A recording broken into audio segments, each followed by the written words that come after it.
You know, it's difficult to make a video when you're upset. This comment is about affordable housing. Because originally, the question was, where has affordable housing worked? To which I answered, it worked here in Canada. And apparently this person doesn't have fingers and can't use Google, so I'm going to do a video about it. Again. All right, the Fed had a rate announcement this week. I'm going to show you how that was a mistake and that cracks are already forming for the US dollar. And Fox News said something stupid, so I'm going to talk about tariffs. But let me start with the affordable housing, and I'm going to start here in St. Catharines, where I literally started. This corner apartment here was mine. This is, or at least it was at the time, a March of Dimes run building. Half the units are for disabled people, the other half are for people who could not pay market rent. Like me. In the 90s. Geared to income housing programs still exist across this country, but they are underfunded. If you think you could qualify, give it a shot. Coincidentally, when the funding stopped, the housing crisis began. The government of Canada was funding affordable housing projects until about the 1970s.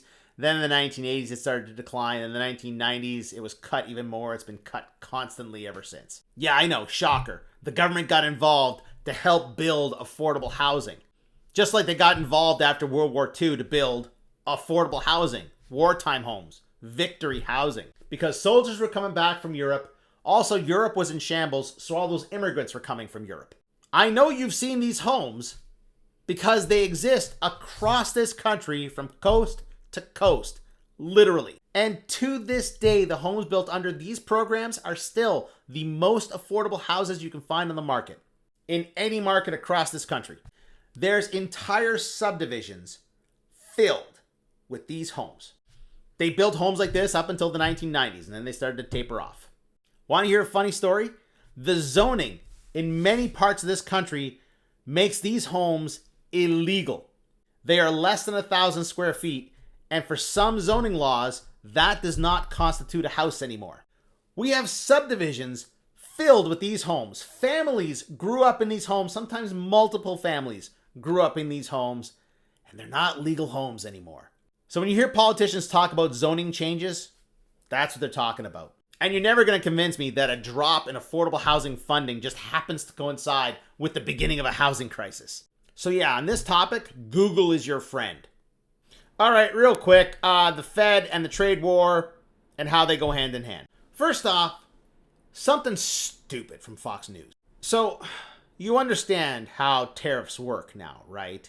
They're a tax on products. So the cost of the product goes up because of the tax. But then the geniuses at Fox News said something incredibly stupid. They're like, oh, but I thought tariffs were inflationary. When the Holly Smooth Tariff Act came into play, we had deflation.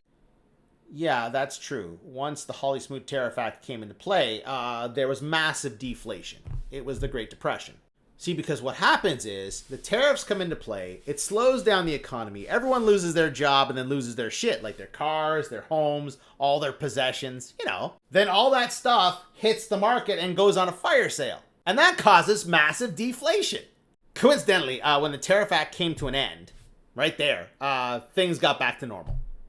So because the tariffs are causing inflation, the Fed decided to hold rates. And that was a mistake. It's been a mistake for a while. March inflation for the US was 2.4%. 2018. So is this crazy? No. Is it something to worry about? No. Should they have cut sooner? Yes. Now people have lost faith in the US dollar, or they're losing faith in the dollar. And if they start cutting now, dollar value will fall more than it should. If they would have started cutting a while ago, this wouldn't be happening. This is the US dollar to the euro. Note the date, 2014. There was a big drop off right there. The euro has not recovered from 2014. British pound, 2014. Same thing. Decrease here. The British pound has not recovered to 2014. What happened in 2014? 2014 is when the Brexit stuff began. Nigel Farage and his UKIP party, they were elected to European Parliament. Brexit started off as a risk and then became a reality. The euro and the pound have yet to recover. Recovery can take a long time. And the shit is just beginning to hit the fan. Every day, there's a greater and greater possibility that the world will move to the euro as the world reserve currency and not the dollar.